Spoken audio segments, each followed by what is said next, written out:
Hello and welcome to the Colts Cover 2 podcast. I am Joel A. Erickson. I am joined, as always, by Nate Atkins. We are between joint practices and preseason games. Since we last talked to you, the Colts have played a preseason game against Baltimore. It is Wednesday. The Colts will have joint practices against the Packers. A joint practice, I should say, just one against the Packers on Thursday, and then a preseason game on Saturday. Since we last talked to you, the cornerback position has become one of the biggest stories of camp. This is something that I don't think any of us saw coming. Normally when this happens, when we're talking about a position group where there's undrafted free agents and stuff playing, it's because Chris Ballard didn't do anything in the offseason, but he did this time. He did. He signed a corner. He signed, I think, the best corner on the market to a big money deal. He drafted one in the third round who unexpectedly looked like he was going to start over Jalen Jones. And he signed another one as veteran depth, sort of the TJ Carey style signing that he did once back, what seems like forever ago when they made the playoffs. And unfortunately, none of it worked. Just from an injury standpoint, none of it's worked. Justin Wally's injury that we talked about on the last one and turned out to be a torn ACL. His rookie season is over. Kenny Moore went down the other day. That one, at least right now, it doesn't appear to be, as far as we know, it's day to day, and it doesn't appear to be something more serious than that. But Kenny Moore is out. That adds to Jalen Jones and Brent's both being out. The other day, Monday, when I was watching practice in camp, I looked down and I wrote down corners. Charvarius Ward was not in at this particular period, so the corners for the starting defense were Sam Womack. The nickel was Chris Lamons, back again after, whatever time. And the other outside corner was undrafted free agent Jonathan Edwards from Tulane. And it took me almost 2 minutes just to set up what's going on in the corner position. Nate, what is going on with the injuries at corner? Feel like every other podcast we do, we just go quarterback almost all throughout because that's been the story of camp. But this is the Cover 2 podcast, so we are getting back to our roots, and not for reasons that anyone wanted, though, because it is amazing how this went from a group that loaded up in the offseason after how bad it got at the end of last year, and then started out camp, and we were raving about how this was the best position group on this team. In terms of what they were doing out in camp, so many hands-on footballs, so much good tight man coverage in Louis Anarumo's new scheme, just giving a horrible time to guys like Josh Downs and Michael Pittman Jr., who we know are good players. And the Jalen Jones and Juju Brents injuries, of course, happened in a double whammy, and that was a setback, but it didn't feel like anything that I thought was going to be a real problem because it allowed Justin Wally to ascend. And the last time I saw him out on a field in Baltimore in the joint practice, I mean, he was making plays deep down the field. He had a great breakup of a pass to Rashad Bateman. Lamar Jackson trying to challenge a rookie, couldn't. And it made you feel really good about the long and the short term because at some point, Jalen Jones is going to be able to come back. And when he does, even if Justin Wally is the starting outside corner, it gave them a chance to play in dime looks where Justin Wally's been trained inside, and we know Jalen Jones can start outside. It gave them some depth where Justin Wally could step in for Kenny Moore if anything happened to him. But now, not only do you not have that trio going on, you have none of those three available at the moment, and one of them is not going to play at all. But there was also a setup here where if something happened for a week or two or in game with the secondary at nickel, you have Cam Bynum, who's played there in this league. You have Nick Cross, who is trained there. And they can mix and match there based on having a guy who's at least started games at free safety and Rodney Thomas. Now they don't have that option because Nick Cross is out with a hip flexor. And it's just really thin. It's the two guys that, knock on wood, have been healthy and are healthy right now are the two big signings, Charvarius Ward and Cam Bynum. They looked great out there.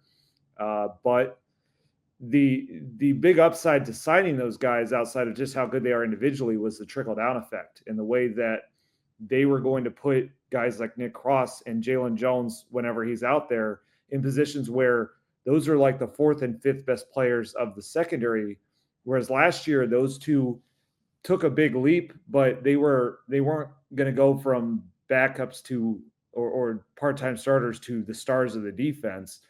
And Kenny Moore was left kind of being the glue guy with those two, and also the mess they had at the other outside corner spot. And this year, it was all about kind of letting, Jalen Jones or Justin Wally and Nick Cross kind of be these stable pieces that would force teams to sometimes have to throw at those other three stars and let Kenny Moore get around the ball more, which he couldn't last year.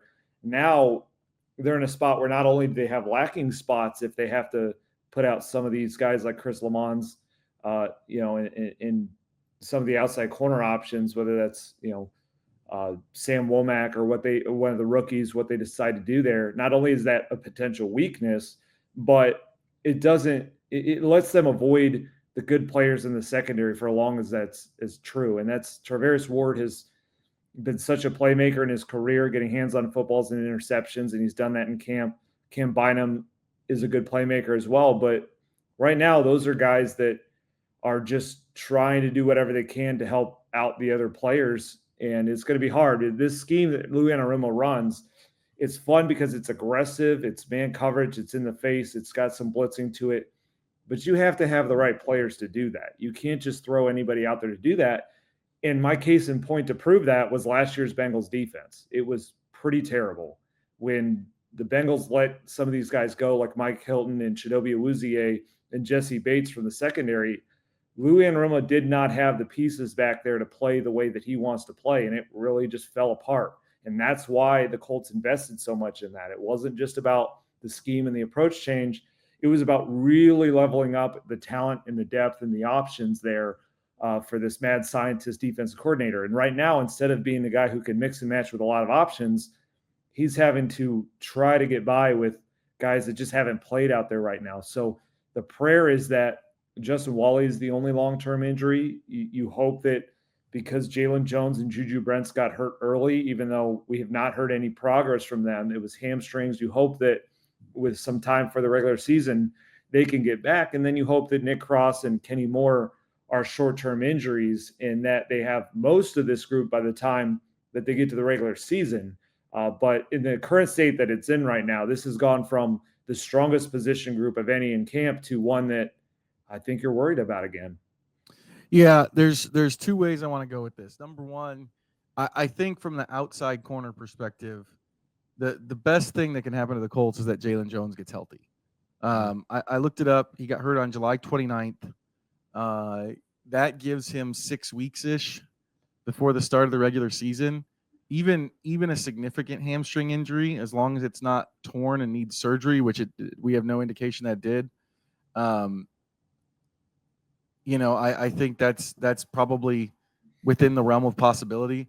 To me, Jalen Jones, though, is the most important one here, because the thing about Jones is he just competes. He started two years in a row at this position. I think there's probably more upside with Juju Brents, but it's just hard to count on him at this point in his career. Sam Womack played okay for 6-7 games last year, and then teams started to go deep on him, and it worked late. So outside-wise, I think the team's best hope without Wally is just kind of what they probably originally thought in the offseason, which is Jalen Jones gets healthy, competes the way he competed last year. And I think you probably feel like Anarumo is going to do a little more to help him and get him in good positions and matchups than the last staff did. Yeah, I think so. And it's huge because some of those players at the inside spots, if it's Nick Cross at strong safety, if you have to get by for a little bit with someone else at nickel, that's one thing if you have really good outside corners. That's why I really didn't like last year's setup, is that's that specific position, the premium spots of the secondary, was the one they mailed in more than any other. But this year's been the opposite of that approach from Chris Ballard, to the point where he pretty much forewent adding any linebackers on this team when they lost two guys of significant playing time, to be able to go get a guy like Justin Wally and basically secure this as we're not going to run out of corners. And now they are. Like this, sometimes the injuries are just so massive at one position that no matter what you do, it's just puts you in a tough spot. And so it's tough. I mean, the advantage is certainly that it's huge to have Travaris Ward out there no matter what, because he's a guy that can play in man coverage and put someone on lockdown on an island. He can travel to the other outside spot. It helps a lot to be able to do that with the top receivers. And if you look at last year, they got killed. Some of these stat lines from number one receivers, whether that was Malik Neighbors or Brian Thomas Jr. or Justin Jefferson, they just had nothing on the outside that was going to physically compete with those guys. They have that now in Charvarius Ward for as long as, again, knock on wood, that he's out there. That helps a lot. And Cam Bynum is excellent at coordinating that secondary and also, showing some versatility between the spots. But you do have to have other guys that are versatile to play around that. And so Nick Cross was helpful in that way, in that he's played free and strong safety, even though he's definitely better at strong safety. He at least has that in his bag. They don't have that right now without him. Rodney Thomas is only a free safety. I think if he has to be back there and the rest of the secondary is pretty good, it works out because he is a good sort of long-range tackler and eraser at the back end, but he's not a guy that you're going to want in coverage a lot. And he's not a guy that moves safety positions. And that's a big part of Lou Anarumo's defense, is when they were really cooking with the Bengals, it was when they had Von Bell and Jesse Bates, and they could kind of give one look before the snap, change it either right before the snap or right after the snap. And they're just losing some of that. And so, yeah, but Jalen Jones is the one that's like, if you just have a huge hole at that other outside corner spot, sometimes it doesn't matter entirely what else you have. We saw that in 2022 when this team brought in Stephon Gilmore, same thing as Charvarius Ward, could lock guys down, all-pro type player. But that other outside corner spot was a total mess, and teams realized that. Why would we throw it Stephon Gilmore when we could throw it Brandon Faison? And that's the fear you have if you don't have Jalen Jones or obviously now Justin Wally out there. And that's where, Juju Brents, at this point, given his injury history, it's very hard to count on him. But he is becoming a little bit more important just in his ability to return and give them anything with like a legitimate high-end skill set, second-round type player to just put out there right now. Even if I don't know if he lasts however many games he lasts, they could use any number of games right now because they're going to have to go through a 17-game season. They're not going to have Justin Wally at all. And yeah, you just really hope that these guys get back. And the saving grace of this is that this happened, for a lot of these guys early in training camp, or the ones that happen in the middle outside of Wally with Cross and Moore. You hope that those are short-term injuries. They can get back. They established enough as a group early on with chemistry that I don't think it's the biggest thing in the world that they are missing some time together back there, but it's really all about the availability for the regular season. And it's going to be big because this defense is built on the idea that Lou Anarumo is going to be as aggressive as it gets on the back end, as multiple as it gets on the back end. It's going to let those investments in the pass rush shine in ways that they couldn't always last year. And it's going to insulate a linebacking core that is not only thin overall, but it doesn't really have it doesn't have any established coverage players in their career. Jalen Carlisle has that skill set, but he's been out. Joe Bocci's made some nice plays that we've seen in camp, but he's played very little defense in this league so far. Zaire Franklin is not a coverage player, really. He is a run defense player. And so you're going to insulate all those with a much better middle of the field with Cam Bynum and, Nick Cross taking a step and Kenny Moore being able to play more in the middle of the field with the outside secured. It just the defense is so much built on the secondary that it's back to front in nature in a way that we haven't seen here since I've been here. And so when that's the position group that's hurt, that's why you get some concerns. Yeah, the other place I want to take this is with Justin Wally, and I think this is a bigger loss than just losing a rookie who looked promising for a couple reasons. I think from a matchup standpoint, we're expecting Charvarius Ward to travel with the number one receiver. I also think, though, that that Wally's speed, his long speed, and that's one of the ways he was different from some of the guys they drafted in the past, that he's got the long speed in the 40.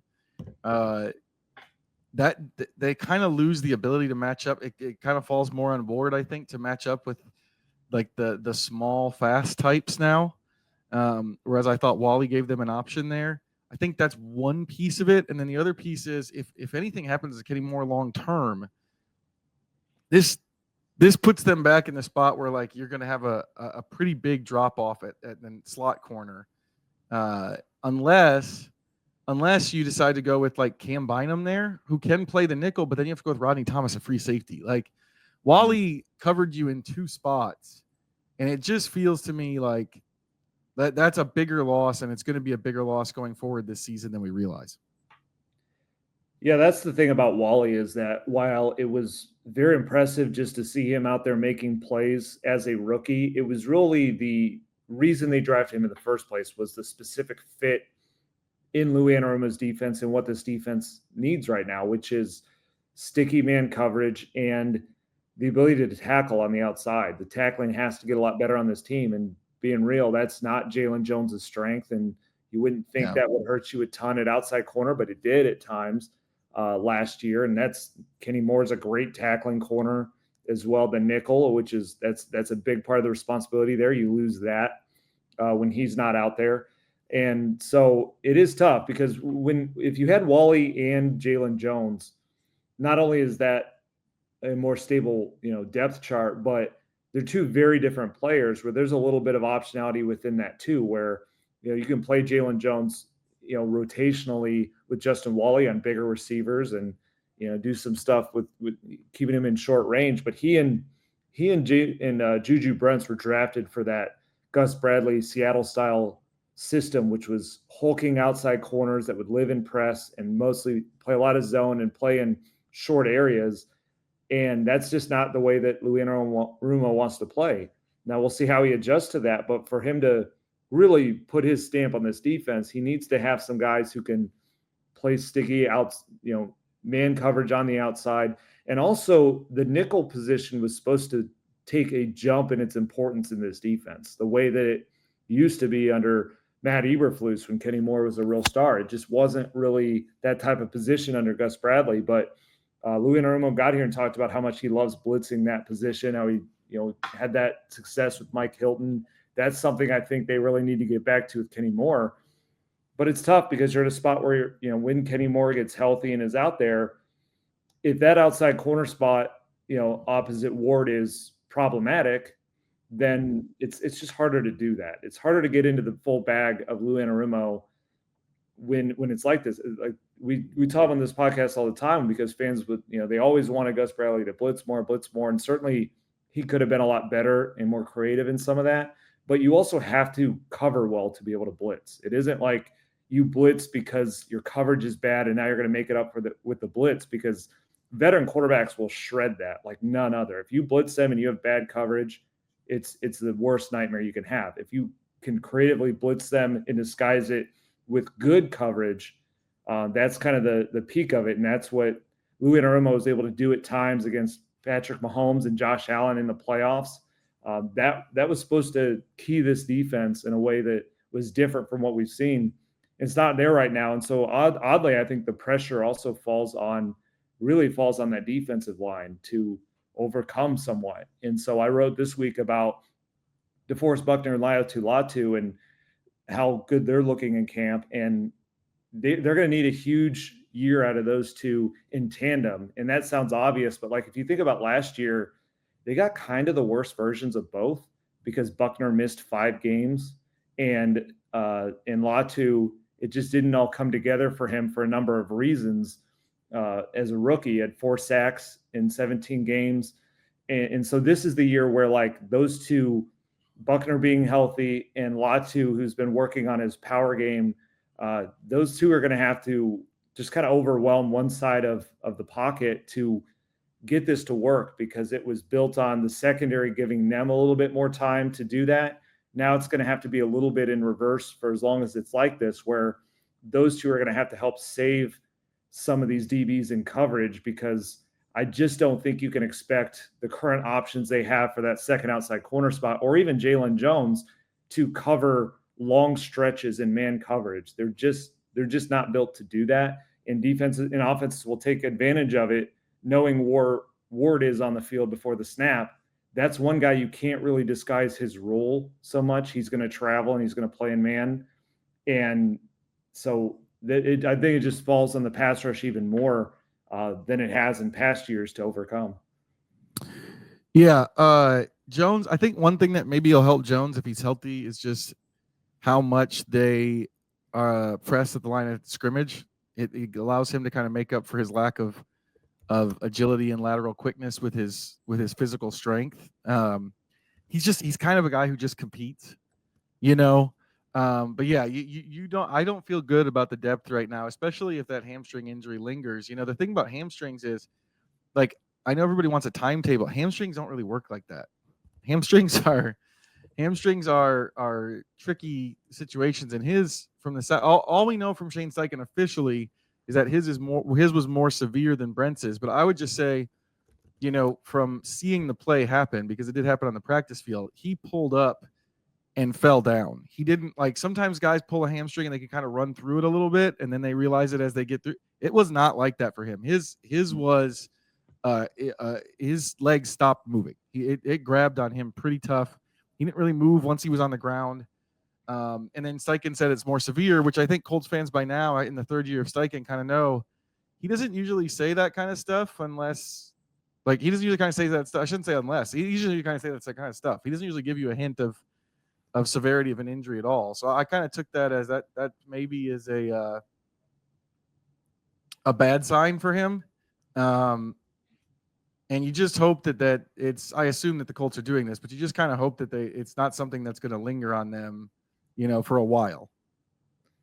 Yeah, and Kenny Moore, when he went down, was a sight to see too. That was in a one-on-one drill, just individual practice drill.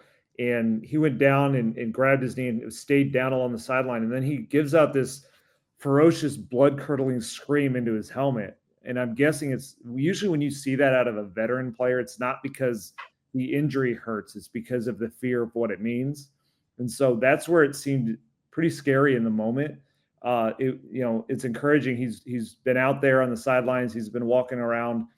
And I know ESPN put out a report that it's not expected to be a long-term injury. So you hope that it was just a scare, that it was just kind of an in-the-moment fear of something that ended up not being nearly as bad. But both injuries to Jalen Jones and Kenny Moore, to watch them felt like this is more than like a tiny little tweak and they're going to just take it easy and avoid any risk with these guys. So you hope it's not too long with either one of those guys. And it is interesting, though, that Steichen, like you said, he doesn't ever give timelines. And he said that what he specifically said that time was Jalen Jones's hamstring is worse than Juju Brent's.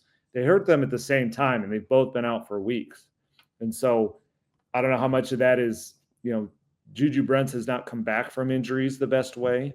So it does take him longer than other players who may have the same diagnosis. For all we know, there was a setback. We don't tend to get a lot of updates on that until we pry or something comes out somewhere else. But it's just, if one injury he describes as was significantly worse than the other, and the other one hasn't come back and it's been weeks now, it does concern you. These things just, they're lingering, and you just want to see progress here soon. So that's what we'll see when we get to joint practice. I don't expect those guys to be out there. That would be kind of surprising, but I would like to see them doing something, whether it's, running on a backfield or just anything that feels like a progress step in this, because they got to have them for week one. They're going to go up against Tyreek Hill and Jalen Waddle of the Dolphins. And interestingly, last year they held them to like 0 catches, I think, or 0 yards, I think it was. But the context was everything. They were playing with, what was it, Tyler Huntley and Joe Boyle at quarterback. It's going to be different when Tua's out there, and that's a situation where, again, wherever Travis Ward is, if he's on Tyreek Hill, what they're going to go after, they're going to throw to Jalen Waddle, and Mike McDaniel has basically this long run up to scheme up those opportunities to get them the ball. He's going to go after those guys, and so that's where you just pray you have some options at outside corner, as well as Kenny Moore back in the nickel and Nick Cross at strong safety. And also because you have to survive 17 games of this. And so there's going to be more injuries. You just don't want to start the year when you're supposed to be at your freshest being as hobbled as they are right now. Yeah, I can offer. Normally, I can't offer a ton of medical insight, but Jones and Brents have both been riding the stationary bike quite a bit during practice. That doesn't mean a whole lot for a hamstring. The reason I know this is because I pulled both hamstrings a couple of years ago playing softball, and the physical therapist, like right after I did I did one of them worse than the other one. I like I pulled. I shouldn't say I did it at the same time. I pulled one, came back, and pulled the other one. That's how I knew I was getting old. But the second one, I did a little bit worse than the first one, and the physical therapist, I was asking him what I could do cardio wise since I couldn't run or anything, and he said, "Well, you can ride a bike. A bike doesn't really test your hamstring at all because it's not stretching out." So, There you go. and Well, that was like the day after I got hurt too. So, yeah, I don't think them riding a stationary bike is really a good indicator of anything. and it was probably coincidence, but I did while I was watching over there just to see if Kenny Moore would come back out of that tunnel to the medical tent. Those two, Jalen Jones and Juju Brents, were on the stationary bikes, and they just started pedaling faster and faster and faster and faster once he went back there. Almost like we better get back, like we got some issues here. So hopefully they're back soon. But yeah, like you said, we don't really have any indication because outside of the stationary bikes, they don't really do any. We're not really seeing them do anything else, and it's been a few weeks now. If we see them run, I think that's the time. That's the time to start wondering about when they're going to come back, because that's the real motion, is when it's stretching out your hamstring. Moving to quarterback, we'll move to the obvious question on the other side. It's for all intents and purposes, we basically have a winner at kicker. The way Brian Mason framed it was that he initially framed it as they had a front runner, but then he said, I'm going to try to do this as quickly as possible, that Schrader was going to get most of the kicks going forward. He was going to get all the kicks against the Packers, and that they were going to try to give Maddox Trujillo, kicks in the final preseason game to get his tape out there. So that sort of tells you where they are at kicker. They pretty much have a kicker unless something terrible happens to Spencer Schrader and he really struggles in the Packers game. Quarterback, we don't have any of those indicators from Shane Steichen. He has a very different style than Brian Mason. There was obviously the play. The pinky does not seem to be a long-term concern. I want to say this, though. I think that play and the fact that it was Richardson's fault, and the other fact that, like, to a person who doesn't necessarily play football in the NFL, that wasn't necessarily apparent easily. It was a good reminder that, as much as I'm tracking everything that they do in practice, we're watching everything they do in practice, we don't really know some of the stuff like that. We don't know if he's missing IDs. We don't know if the ball's going to the right receiver. We don't know about those grades. It's like, without knowing the offense and knowing everything that's going on, it'd be really hard to guess protections from the sideline at practice. So that's a real unknown, I think, for me in this quarterback competition is, what are their grades on, are they doing the right thing? And is the ball going to the right place? Are they IDing the right rushers? That's a hard thing to know. Yeah, and it's interesting because you're seeing so many. It feels like every day there's a new former quarterback putting out a breakdown of that play, and being pretty fired up about how Anthony Richardson has to read this and it's a problem. And normally I would say that, like, overanalyzing one play from a preseason is just over the top, but it is an illustration that, like, we're running out of time here.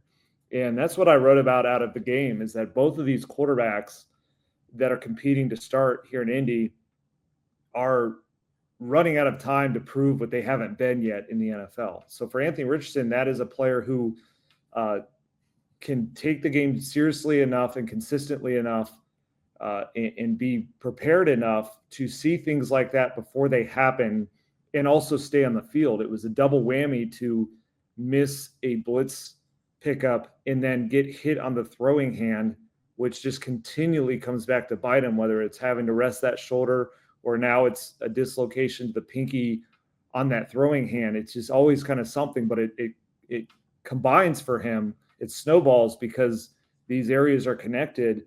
And for Daniel Jones, when he then stepped in and played a lot more than he was supposed to play, it was the deep ball. It was he had A.D. Mitchell wide open on a fade route, which I've seen time and again this camp, having again in the joint practice, and he just underthrows it. And he's asking A.D. Mitchell to stop and turn around and make this acrobatic back shoulder catch. And to his credit, he's made a lot of those, but those should be runaway touchdowns.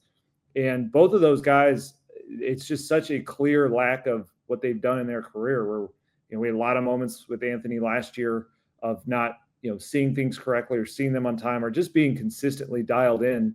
And I didn't think it was a good look afterward when he just really shrugged off the moment and said he's got to be on his P's and Q's.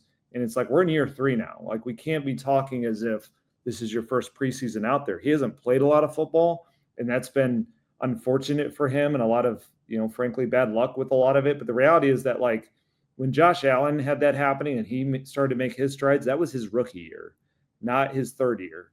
His third year is when he launched into being the runner-up for the MVP. And so that comparison isn't fair anymore. It probably never quite was, but at least it was a somewhat of a model to draft and chase the upside on. But it does show you that, like, the time is short now. They've got to figure that out this week, where between the joint practice and the preseason game, they need to name a starter. Because if they don't, they're going to go into the final week of the preseason and they probably need to play them against the Bengals, or they're just going to make a guess based on two guys who've really, for the most part, kind of equaled each other in very different ways, where you see the strengths of Jones, or he's not missing those blitz pickups. They're not having as many false starts. The cadences aren't a problem. He's not introducing danger nearly as much, but you just don't see upside with the arm really at all down the field. And then Richardson's the opposite, where even though he hasn't done a ton with the deep ball in camp, we've seen that in the past. We know how explosive he is as a rusher, but it's the details and it's the trust level, both to stay on the field and then what he's going to do when he's out there, that's off right now. And they're just in a tough spot because I really felt this at the preseason game where they decide to rest almost all their starters, unless they're first or second year players, outside of the quarterbacks because it's a competition, in response to the Ravens resting theirs. But all of a sudden they have 2 quarterbacks out there playing with a bunch of backups. And that, to me, I don't think brings clarity to the situation. And that's could be the situation again in Cincinnati, where you don't want to, if you're going to still test out the quarterbacks and have them play, does that mean you're going to play your starters for the third preseason game, which nobody wants to do anymore? But if you don't, how do you gain clarity, and how do you also protect these quarterbacks when it's backup offensive linemen in there out, and not some of the highest paid players in the NFL at their positions? They're just, this is, again, the story of this team since I've gotten here is here yet again, which is, you can get excited about so many parts of this team between, the upside of the run game and the stability of the offensive line and all the talent they have at the skill positions with Tyler Warren now. And even though they're hurt right now, the talent in the secondary and in the pass rush. And it's like, there's a lot of things you can get excited about with this team, but it still all hinges on that quarterback position, and they have to figure it out. So they're either going to risk the health of these other players in that third preseason game if they don't figure it out, or they're going to just have another mediocre evaluation with their 2 competing quarterbacks playing with backup players against other backups. And either way, if they don't get a strong statement from one of them this week in joint practice against the Packers in a preseason game where some starters you think are going to play, then they're going to enter the regular season with as much clarity as they entered the offseason with, which is not very much. Yeah. I think I'm going to start with you playing the starters and kind of circle back around. I kind of think no one likes this, and so you guys can all be mad at me for this, but I kind of think they're damned if they do, damned if they don't with playing the starters on the offensive line. Like, yeah, if you play Bernard Ryman and he gets rolled up on and sprains his MCL, the conversation we're having today is how dare you cost the quarterback his left tackle for the first 4 games of the season or whatever by playing him in a preseason game, or whereas the discussion, the other thing is a big part of the discussion about the offensive line was based around people being like, how could you play him behind that line and get him sacked like that, well, that was his fault. It wasn't. Jalen Travis did the right thing on that play. So I think it's kind of that, like, yes, you can play them, and if they don't get hurt, I think most people are fine. But if they do, everyone's going, how could you blow the season right now on the preseason game? So I don't know. I don't know what the right answer is on playing in preseason games or whatever, but they there's such a risk reward there for any of them. I do think that them playing this week is going to be interesting because they didn't play them for the most part against the Ravens because the Ravens were playing their backups. I'm not expecting Green Bay to play their starters this week because Green Bay's starters played last week. So my understanding is that Steichen is going to go forward with the idea of playing his starters at least a quarter in this game. But yeah, it's interesting to me that because I don't think Green Bay, and I don't think Indianapolis expects Green Bay to play its starters. They won't be playing their starting quarterback. I know that much because he had surgery on his on his finger. So yeah, at least one starter won't play for the Packers. But that is something that I wonder is like it is all well and good to say, you know, you got to play the starters, you got to do all this stuff. But the moment one of them goes down in a preseason game, the conversation is going to flip. It's going to flip the complete opposite way, and there's no way out of it. I don't know. I don't know what the right answer is. I really don't. Yeah, I don't think there is a right answer. I just think the problem is when Shane Steichen says the preseason games count just as much as the training camp practices and the joint practices, that he's using that as an evaluation. I don't know how you can evaluate it that well with what they're putting out there. And maybe that's true anyway. If they put the starters out and it's Green Bay's backups, and I mean, if they go down the field and they score, it's like, did you learn that much? That's not what you're going to face in the regular season. So it's limited no matter what. They can't control what the other team is doing. And the Packers and Ravens are team, and the Bengals too, are teams that have their sights on contending this year and not trying to figure out stuff like Indy is with the quarterback competition in the preseason. But it's tough because you watch the Baltimore game and, you know, Daniel Jones was in there. He's having drops from DJ Giddens and Anthony Gould, who are guys he's not going to really throw to. DJ a little bit, but it's not the primary players he would be playing with a lot.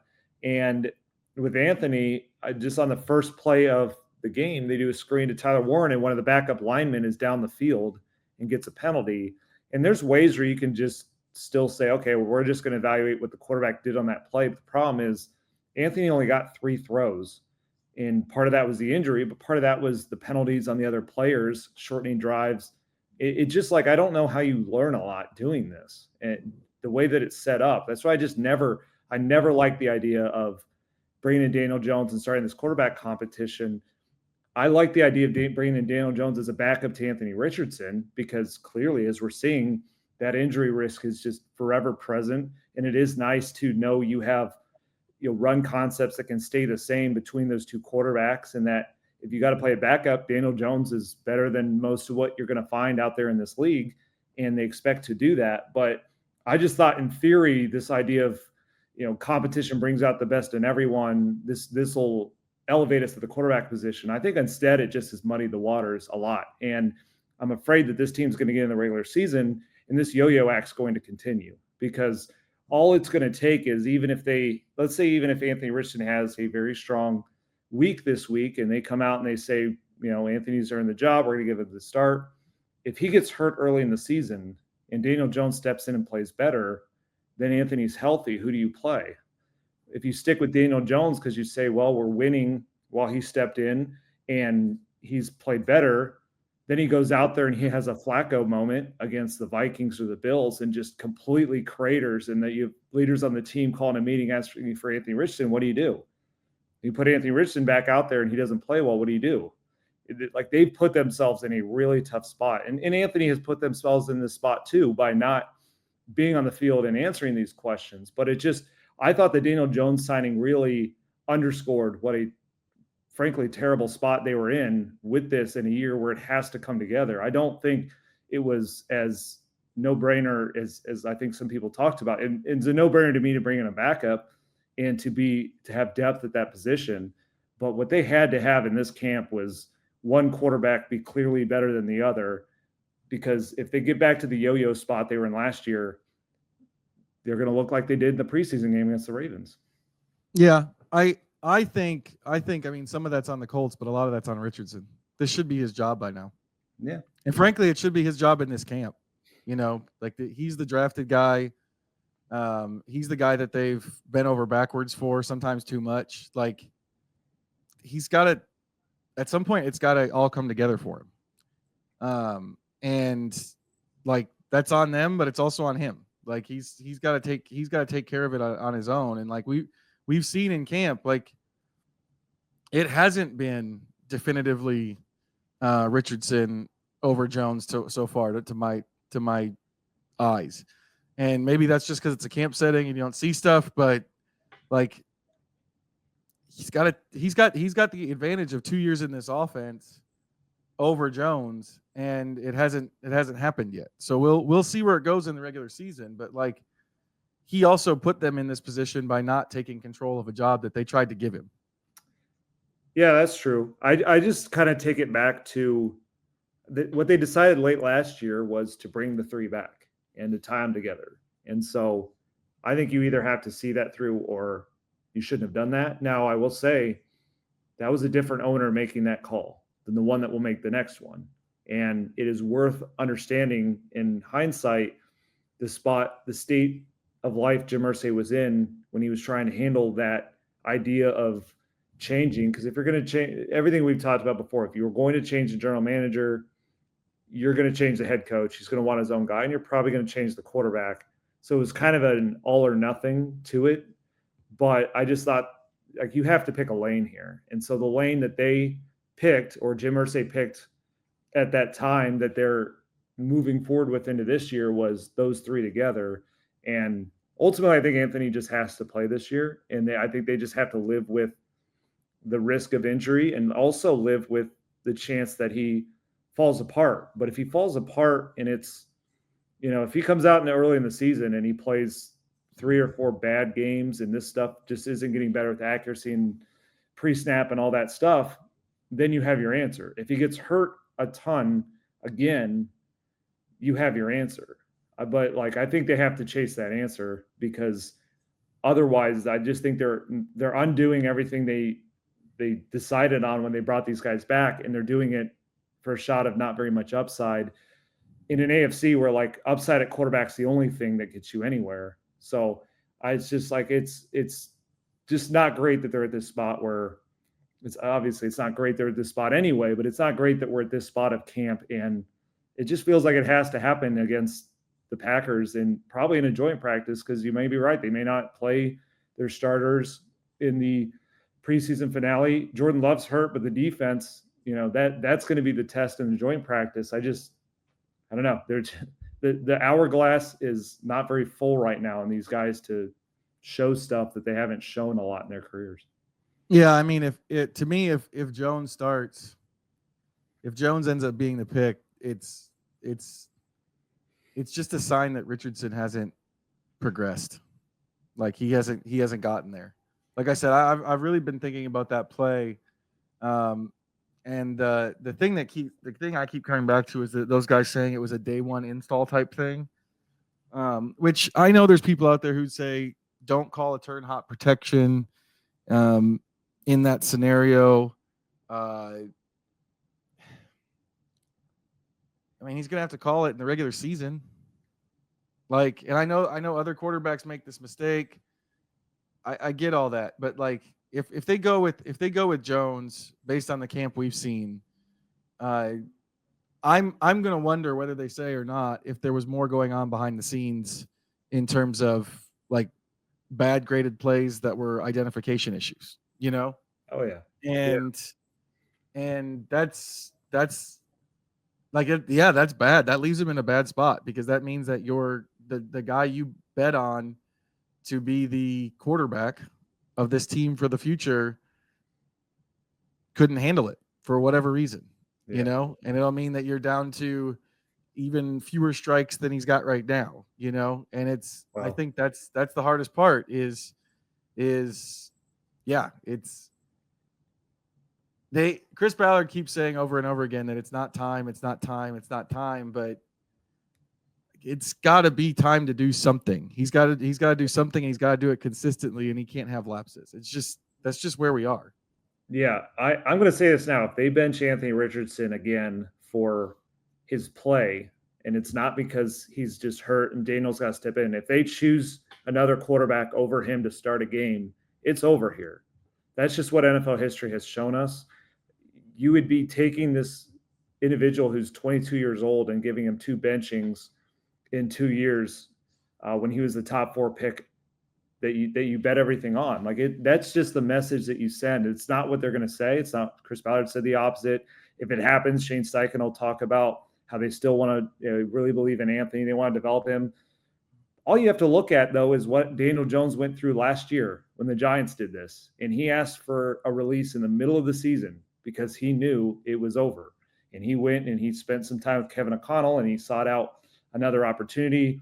The examples Chris Ballard has brought up of when people give up too early on quarterbacks who end up being good, or Baker Mayfield and Sam Darnold. Those guys went to multiple other teams after the one that drafted them in the top 5. They don't come back for the team that drafted them. I'd be amazed to find if there's ever been a quarterback drafted in the top 10 benched twice who had success with that team. Maybe that's an interesting research project for our editor Nat Newell, who likes those rabbit holes sometimes. But it would really surprise me if that has happened. I mean, it was hard to find example last year when we were looking for one guy who's been benched and come back with that team. So it would really shock me if that's the case. And the reason it worked for Baker and Darnold, not only did they kind of need some more time to develop in other places with coaches like Sean McVay and Kyle Shanahan and Kevin O'Connell, but they needed to get into situations where the expectations and all that daunting pressure was gone. And so when Baker Mayfield was starting with the Buccaneers, and when Sam Darnold stepped in as a backup to J.J. McCarthy with the Vikings, they were kind of playing with house money at that stage in their career. The expectation wasn't that they were going to be a long-term guy, but it was an opportunity to earn that type of thing. It's kind of what Daniel Jones is seeking out here. And that doesn't work the same if Anthony Richardson is on this roster, but he's a backup quarterback on the depth chart for the second time in his career. It's just they're gonna pull the plug out if they end up making that decision. And you're right, he may lead them in that spot. But that's when we're gonna know, is if they name Daniel Jones the starter when they're both healthy, then we'll just know that they're not seeing it in Anthony, and it'll be the second time they've said it, and it's going to be in a third year when this is at the end of this season, when they're going to decide on the 5th-year option and all of that. So big decisions for the short term and the long term are going to come up in just here in a couple weeks. A lot riding on a joint practice against the Packers and a preseason game against the Packers, we think. Like I said, this is a lot of speculation since Shane Steichen doesn't give us the same level of revelation that we get from Brian Mason. I think that's because it's the kicker instead of the quarterback. Although I will say this, we talk about the kicker a lot and how we talk when a lot of times when people talk about kicker competitions, they're like, why do you care about the kicker? But everyone cares when there's a 52-yard field goal to win it in week 4.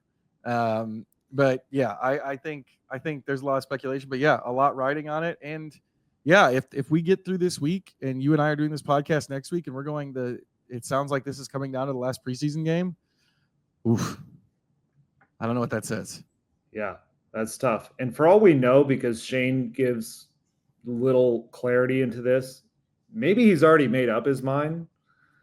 Maybe it's one of them in his mind that it's not been equal because, like you said, there's stuff behind the scenes we can't see, or maybe he's seen enough. That would be the argument for Daniel Jones to go with a veteran, is that that's just the guy he trusts. Or maybe it's the other way around, where he's seen enough strides in enough areas from Anthony, even when it's not all there yet, to continue to bet on that upside. It feels like, he has mostly been out there. The accuracy on outside throws is at least better than it was. We're willing to, go with this. And maybe behind the scenes, other stuff we don't see, maybe he's made big strides in those areas that they needed to see. We don't know all that, but it will tell us a lot what they decide to do in Cincinnati. If they're playing them and the Bengals are playing just guys to decide who makes the 53-man roster, that's going to tell you they haven't decided. And that's going to be a very tricky spot for them to navigate, just using that game as a final evaluation when it's not really built to be a good evaluation. So they need to get clarity before then and avoid that situation. I feel like this training camp is just a microcosm of everything that's happened at quarterback since Andrew Luck retired. Yeah. Just kind of being stuck between, yeah, that's a terribly dark place to end on. But well, it's tough because I remember the Thursday night scrimmage they had, and then this kind of felt this way in Baltimore in the joint practice, is where, like, when I thought about what would be the great outcome of this camp in this kind of spot you don't really want to be in with a quarterback competition to start out with, and I thought it would be that they both are playing well. They're both hitting their stride with what they can do, which that would mean Anthony Richardson looks like a player who's gotten it on enough levels, but he has all this upside with the deep ball and the rushing. But Daniel Jones looks like a very good option if he gets hurt or, anything else were to happen late in the season. That's how in moments it looked like in Baltimore in that scrimmage. But you get out there in the preseason game and all those fears came back about both guys. And then we get into 3 more practices back at Grand Park and they're not showing any separation. They're not really, they're kind of up and down, but they're not both playing at some peak level. That's where, like, there was a way for this to work out, but we've only seen it in little bits, in fits and starts. It hasn't been this progression to where you hoped for, which was you come into this week and it's like, okay, this is Anthony Richardson's final tune-up, but Daniel Jones looks really good. If they both were looking like the best versions of them within the upside that they have, that was going to be the great outcome. Instead, I think we've just kind of seen them trade off based on their different, pros and cons to each other, and it's as wishy-washy as it's ever been. We'll be at the Packers practice. We'll be at the preseason game. We'll have plenty more for you next week for the Colts Cover 2 podcast. I'm Joel A. Erickson. This is Nate Atkins. We'll see what happens against a Jordan Loveless Green Bay.